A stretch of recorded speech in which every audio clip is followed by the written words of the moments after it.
বিসমিল্লাহির রহমানির রহিম। WordPress CMS নিয়ে আজকে আলোচনা করব। এটা ধারাবাহিক টিউটোরিয়ালের প্রথম টিউটোরিয়াল। তো ওয়ার্ডপ্রেস কি, এটা দিয়ে কি করে, আসলে এগুলো নিয়ে আলোচনা হবে প্রথমে। তো ওয়ার্ডপ্রেস কি আপনারা জানেন শোন ভাই? মূলত ওয়ার্ডপ্রেসটা কি? সিএমএসটা হলো কন্টেন্ট ম্যানেজমেন্ট সিস্টেম। তো আমি মূলত আসলে আরও অনেক সিএমএস আছে, ঠিক আছে? এই সিএমএসগুলা পিএইচপির উপর বেস করে তৈরি করা। ধরেন জুমলা সিএমএসটাও পিএইচপির উপর বেস করে তৈরি করা, এটাও আর একটা সিএমএস। তো আপনি যদি এখানে আপনি লিখেন গুগলে টপ 10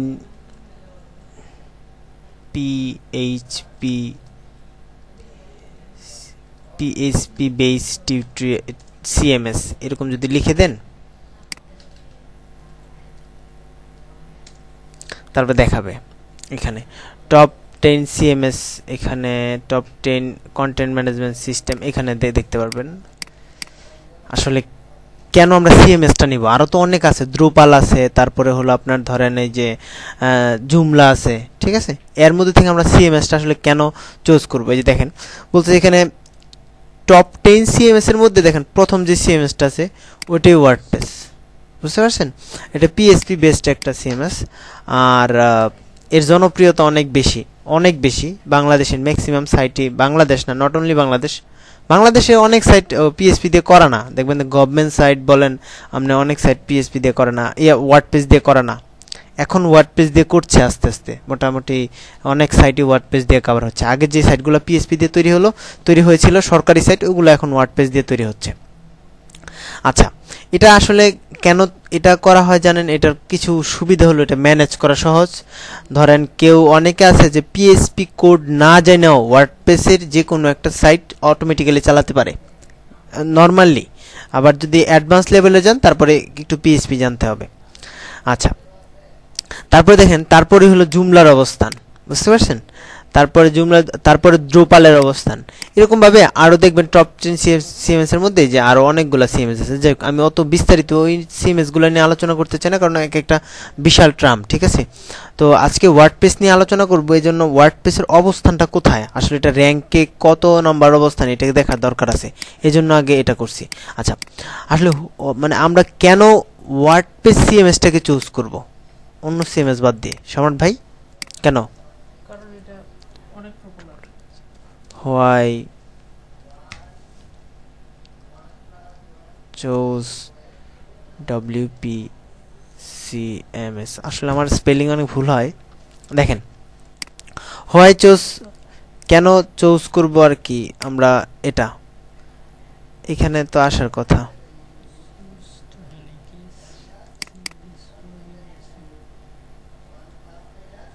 why best লেখেন, এই লিখলেও আসবে।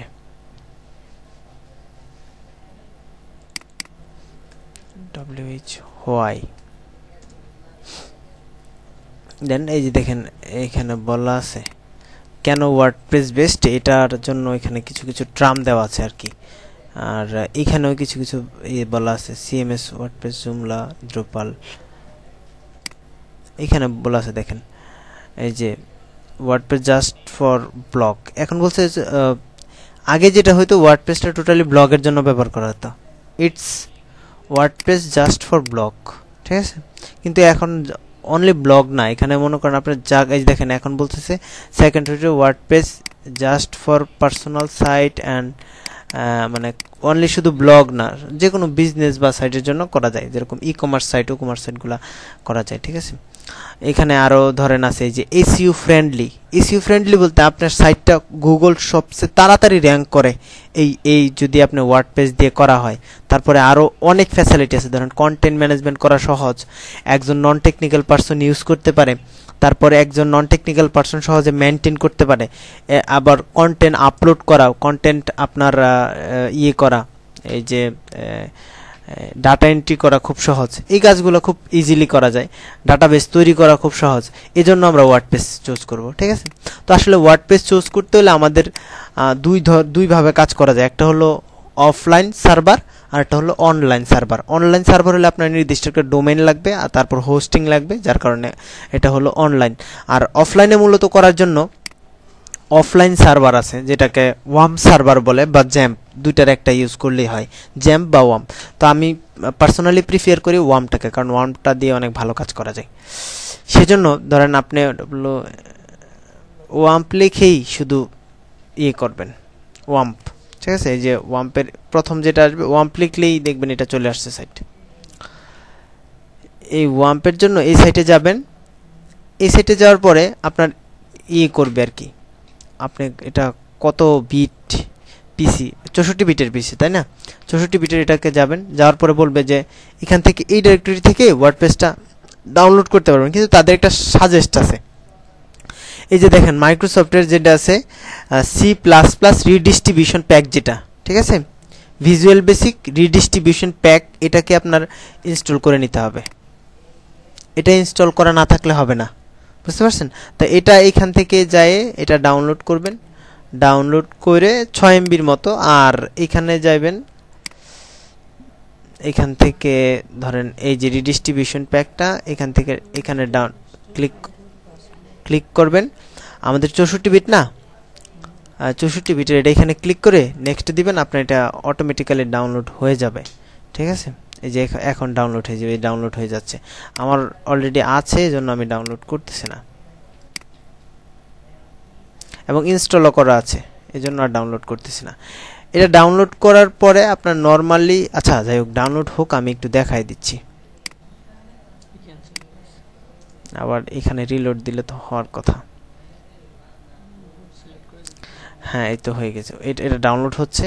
আর ওয়াম থেকে আপনি এখান থেকে ক্লিক করবেন, ডাইরেক্ট ক্লিক করবেন, ক্লিক করার পরে ওটার যে সার্ভার ওইখানে চলে যাবে আর কি, ডাউনলোডে। এই যে এখান থেকে অটো এখন ডাউনলোড হবে আর কি, এই যে 4 সেকেন্ড পর থেকে ডাউনলোড শুরু হবে। তো এই দুইটা ডাউনলোড হোক, ডাউনলোড হওয়ার পরে আমরা এটা ইয়ে করব।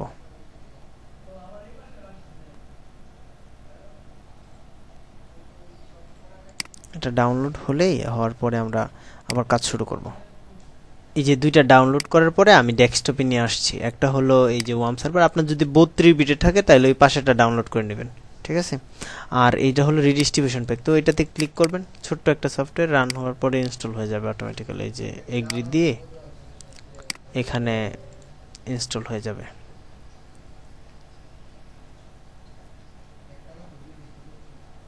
হ্যাঁ, সাকসেসফুলি ইনস্টল। তারপরে এটা ইনস্টল হওয়ার পরেই আমরা এই যে ওয়াম সার্ভারটাকে দিব। ওয়াম সার্ভারটা ইনস্টল হবে, আই এগ্রি। নর্মাল সফটওয়্যারের মতোই, একটু ডিফারেন্স আছে মধ্যে, একটু ডিফারেন্টটা দেখাবো।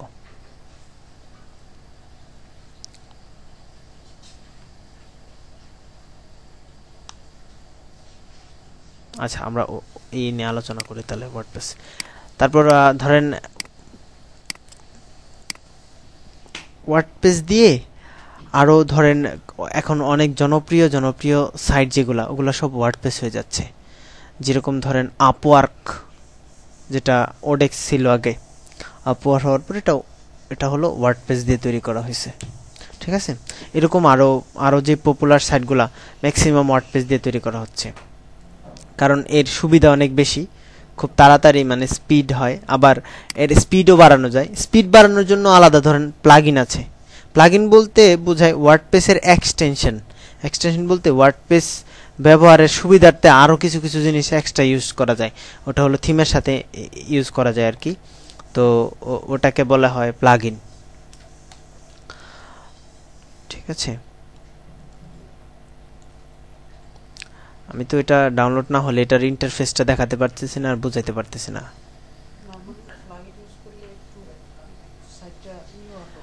ভারী হয়ে যায় না, প্লাগইন ইউজ করলে আপনার ভারী হয়, কিন্তু ওই ভারীটাকে পাতলা করার জন্য আরেকটা প্লাগইন আছে, বুঝতে পারছেন?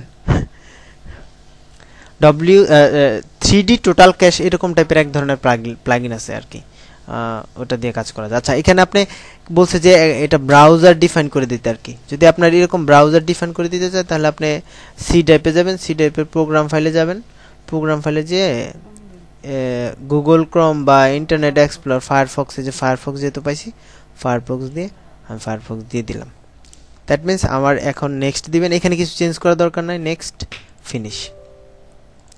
এখন যদি আপনার ওয়ার্ম সার্ভারটা মানে হয়ে যায় বা রান হয়, মানে যদি দেখেন ওয়ার্ম সার্ভারটা রান হওয়ার পরে এইখানে দেখবেন প্রথমত কালার থাকবে হলো লাল, তারপরে হলুদ কালার হবে, তারপরে সবুজ কালার আসবে।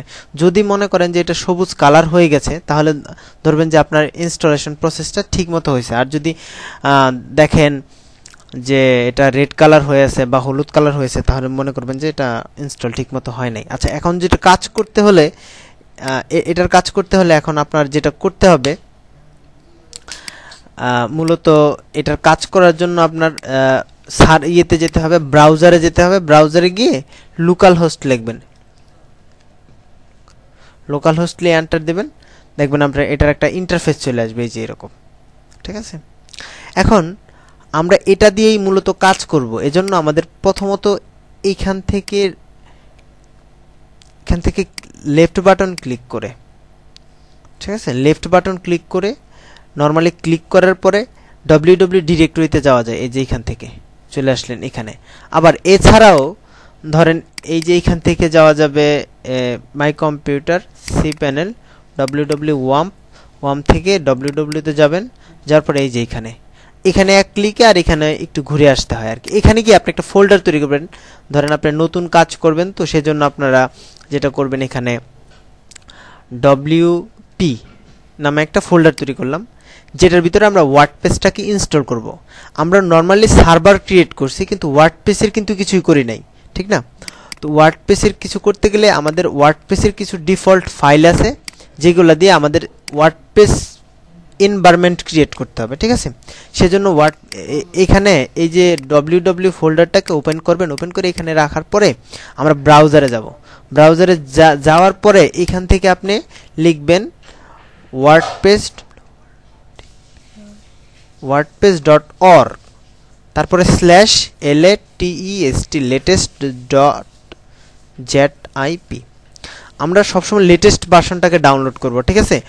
wordpress.org/latest.zip দিলেই এখানে আপনার আমাদের ভার্সনটা টোটালটা মানে ওয়ার্ডপ্রেসের ভার্সনটা ডাউনলোড হতে থাকবে। যে ওয়ার্ডপ্রেস 4.4.2 এখন বর্তমানে লেটেস্ট ভার্সন, ঠিক আছে? ওয়ার্ডপ্রেস 4.4.2 এটা আমি কিছুক্ষণ আগে ডাউনলোড করছি, যেটা এখন আমি আপনাদেরকে ওই দেখাবো আর কি। কোথায় যেন ওটা ডাউনলোড, তারপরে এইখানে যান ডাউনলোডে wordpress.latest এখানে এই যে এখানে এটা ডাউনলোড করা আছে। আচ্ছা, সেক্ষেত্রে এটাকে আমরা ডেস্কটপে নিয়ে যাই, ডেস্কটপে নিয়ে গেলে সুবিধা হবে। আচ্ছা, এখন এই ডেস্কটপে নেওয়ার পর এটাকে ওপেন করবেন। ওপেন করার পরে এই যে ওয়ার্ডপ্রেস ফোল্ডারটাকে আবার ওপেন করবেন, করার পর কন্ট্রোল এ দিয়ে টোটাল ব্লক করে এখান থেকে ড্রাগ এন্ড ড্রপ করে এনে ছেড়ে দেবেন। টোটাল একবার চাপ দিয়ে ধরে এনে আমাদের wp নামে যে ফোল্ডারটা তৈরি করলাম ওটার ভিতরে এনে ছেড়ে দিব। হ্যাঁ, পেস্ট করে দেওয়ার পরে এখন এটা টোটালটা হবে, এখানে চলে আসবে। আসার পরে আমরা কাজ করব আর কি।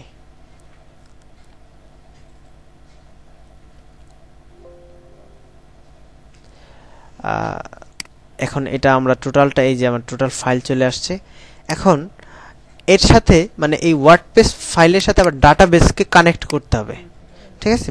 সেজন্য আমাদের ডাটাবেসে যেতে হবে। এখানে এই যে phpMyAdmin এ যেতে হবে।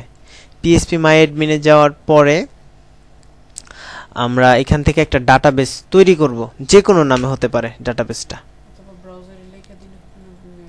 হ্যাঁ হ্যাঁ হ্যাঁ, phpMyAdmin যদি আপনি ব্রাউজারে লিখেও দেন লোকাল হোস্টে তাও কাজ করবে। এই তো আমাদের ব্রাউজারটা ওপেন হতে একটু লেট হচ্ছে। এই তো লোকাল হোস্ট phpMyAdmin এইখানে গিয়ে আপনি এই যে ডাটাবেস, এখান থেকে ডাটাবেস একটা ক্রিয়েট করে নেবেন। নরমালি আমরা এখানে যাব, ডাটাবেস ক্রিয়েট করার জন্য নাম দিব wp নামে একটা ডাটাবেস ক্রিয়েট, ঠিক আছে? আমাদের wp ডাটাবেস নামে একটা ডাটাবেস ক্রিয়েট হয়ে গেছে। এখন আমরা আবার আসবো এটাতে।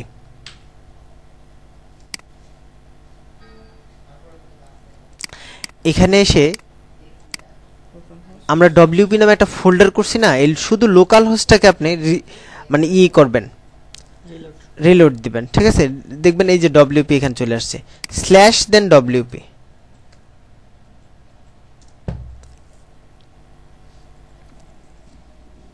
স্ল্যাশ ডব্লিউপি দিলে এই যে আমাদের ওয়ার্ডপ্রেস ইনস্টল করার কথা বলবে। নরমালি ইংলিশ ফ্রন্ট থাকবে ইউনাইটেড স্টেটের, তারপরে কন্টিনিউ। এখানে ডাটাবেজের 4টা রুলস আছে যেগুলো মেনটেন করতে হবে। ঠিক আছে, ডাটাবেস নেম দিতে হবে, ডাটাবেস ইউজার নেম দিতে হবে, ডাটাবেস পাসওয়ার্ড, আর ডাটাবেস হোস্ট, আমরা কোথায় হোস্ট করছি। নরমালি আমরা লোকাল হোস্টে হোস্ট করছি, তো তার জন্য একটু ডিফারেন্ট হবে। যেরকম এটা ওয়ার্ডপ্রেস দেওয়া আছে, এটা আমাদের ওয়ার্ডপ্রেস হবে না, এখানে আমাদের ডাটাবেস তৈরি করা আছে, ডব্লিউপি নামে একটা ডাটাবেস তৈরি করা আছে, ঠিক না।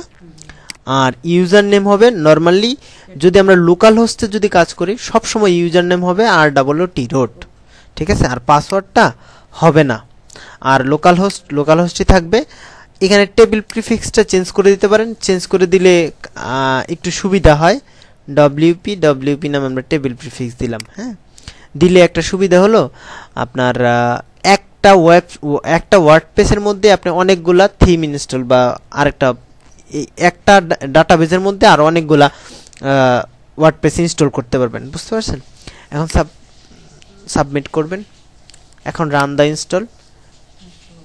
ইনস্টল হয়ে যাবে। এখন আপনার থিম নেম দিবেন, লিখবেন BASIC বেসিক থিম নামে আমি নাম দিলাম। নরমালি অ্যাডমিন লিখলাম, ইউজার নেম আর পাসওয়ার্ড দিয়ে দিলাম 1 2 3। আমরা নরমালি এই সিক পাসওয়ার্ড ইউজ করতে যাচ্ছি। একটা ইমেল অ্যাড্রেস দিতে হবে, যে কোনো ইমেল অ্যাড্রেস আপনি দিতে পারবেন, কারণ এটা যেহেতু লোকাল হোস্টে আপনার কোনো কাজ হচ্ছে না, তাহলে যে কোনো ইমেল অ্যাড্রেস দিতে পারবেন। আর এখানে সার্চ ইঞ্জিন ইন্ডেক্স করার জন্য এটা দরকার। আমরা তো লোকাল হোস্টে কাজ করছি, এখন সার্চ ইঞ্জিন ধরার দরকার নাই, ঠিক না। যখন সার্ভারে ইউজ করব তখন দরকার। আচ্ছা, এই আমাদের এটা ইনস্টল হচ্ছে। ইনস্টল হওয়ার পরে আমরা এটার ইন্টারফেসটা দেখতে পারবো আর কি কিরকম।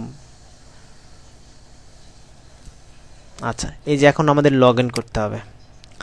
লগ ইন করবো আমাদের এডমিন নামে, এডমিন, আর পাসওয়ার্ড কত 1 2 3, ঠিক না। এখানে রিমেম্বার আমার মনে রাখার জন্য, যাতে পরের টিউটোরিয়ালগুলো করতে ঝামেলা না হয়। এখানে দেখেন একটা প্লাগইন বলতেছে আপডেট করার জন্য, এখানে সেভ পাসওয়ার্ড করে দেন। একটা প্লাগইন চাচ্ছে আপডেট করে দেওয়ার জন্য, তো আপনি এই প্লাগইনটাকে প্রথমে আপডেট করে দিবেন, কারণ ওয়ার্ডপ্রেস ডিরেক্টরি সবসময় আপডেট রাখা ভালো। আর লোকাল হোস্টে আপডেট না রাখাও বেটার, না রাখলেও কোনো সমস্যা হবে না আর কি। তো আমি এটাকে আপডেট করে নিলাম। এই ড্যাশবোর্ড সম্বন্ধে আইডিয়া আছে তো সবার, না শরণ ভাই? ড্যাশবোর্ডে বলতে এই যে দেখেন আমরা এখানে 3টা থিম থাকে, ঠিক আছে। নরমালি 3টা থিম থাকে ইনস্টল করা এটার মধ্যে। আর সেই ক্ষেত্রে আরও কিছু কিছু কাজ আছে, ধরেন আর একটু বলে রাখি, কারণ এই ওয়ার্ডপ্রেস যদি আপনি দেখতে চান তাহলে বেসিক HTML এবং বেসিক CSS, ঠিক আছে। আর jQuery কিছু আইডিয়া যদি আপনার থাকে, তারপরে ওয়ার্ডপ্রেসটা একটু ভালো করে দেখতে পারবেন আর কি, বা আপনাদের জন্য সুবিধা হবে ওয়ার্ডপ্রেস করা। কেউ যদি মনে করেন HTML CSS আর jQuery না দেখে যদি ওয়ার্ডপ্রেস দেখেন, আমার মনে হয় না তার ক্ষেত্রে খুব বেশি লাভ হবে। আচ্ছা, তো সবাই আগে আমার আগের বেসিক টিউটোরিয়ালগুলো দেখবেন, তারপরে এটাতে আসলে আপনারা ভালো রেজাল্ট পাবেন। আচ্ছা, সেক্ষেত্রে প্রথম হলো ড্যাশবোর্ড। ড্যাশবোর্ড বলতে আমাদের এই যে টোটাল বোর্ডটাকেই বলে ড্যাশবোর্ড, ঠিক আছে। এই ড্যাশবোর্ড, এখন এখানে ড্যাশবোর্ডের কাজ হলো ড্যাশবোর্ডে কিছু থাকবে, কিছু এই পাশে কিছু মেনু আছে, তারপর এইখানে কিছু দেখেন কি আছে, পোস্ট, মিডিয়া, পেজ আর ইউজার, এই 4টাই অপশন আছে। আর এখানে বেসিক একটা থিম অটোমেটিক্যালি ইনস্টল করা থাকে, এই যে আমরা যে থিমটা ইনস্টল করা আছে, ঠিক আছে। নরমালি এই দেখেন বেসিক থিম নামে একটা থিম ইনস্টল করা আছে, এই হ্যালো ওয়ার্ল্ড নামে একটা পোস্ট আছে, কারণ ওয়ার্ডপ্রেস কিন্তু ব্লগিং সাইট, জানেন, মানে ব্লগিং CMS, এটা তো আগেই বলছি। এজন্যই দেখেন পোস্টগুলো আগে চলে আসছে। যে কোনো ব্লগ সাইটের মধ্যে পোস্ট আগে থাকে না,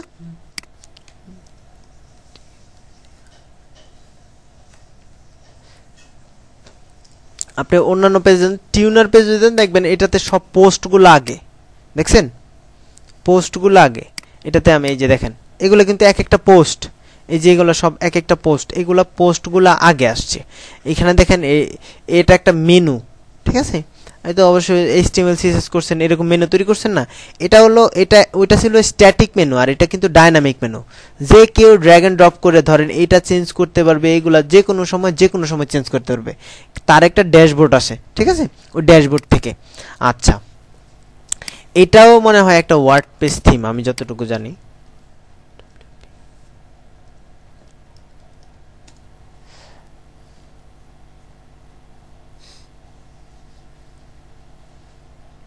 হ্যাঁ, এটা একটা ওয়ার্ডপ্রেস থিম। ইউজার পাসওয়ার্ড দেখছেন, আমি WP অ্যাডমিন দেওয়ার পরে কি হয়েছে, এটার এই যে ইউজার নেম আর পাসওয়ার্ড চলে আসে। আচ্ছা যাই হোক, আমি এটা পরে দেখতেছি। এই হলো আমাদের থিম। দেখেন এখানে দেখেন পোস্ট আছে, পোস্টের আবার অল পোস্ট, কেউ যদি নর্মালি পোস্ট করে এখান থেকে পোস্ট করতে পারবে অ্যাড নিউ পোস্ট করে। এখানে যান, এই দেখেন হ্যালো ওয়ার্ল্ড নামে একটা পোস্ট আছে না, এই যে প্রথমে যে পোস্টটা, এই পোস্টটা এই হ্যালো ওয়ার্ল্ড নামে পোস্টটা।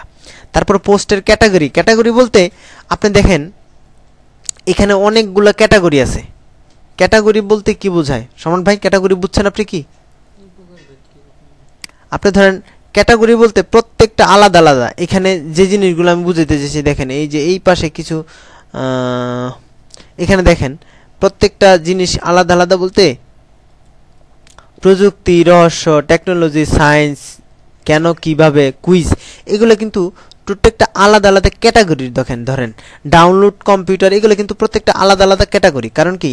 কারণ হলে একটা স্টেপ, ধরেন একটা লাইব্রেরিতে কিছু কিছু নোবেল থাকে, কিছু কিছু সাহিত্যের মানে কিছু কিছু থাকে ধরেন কবিতার, এগুলো স্টেপ বাই স্টেপ থাকে না, ওই প্রত্যেকটা আলাদা আলাদা বাকি ক্যাটাগরি বলে।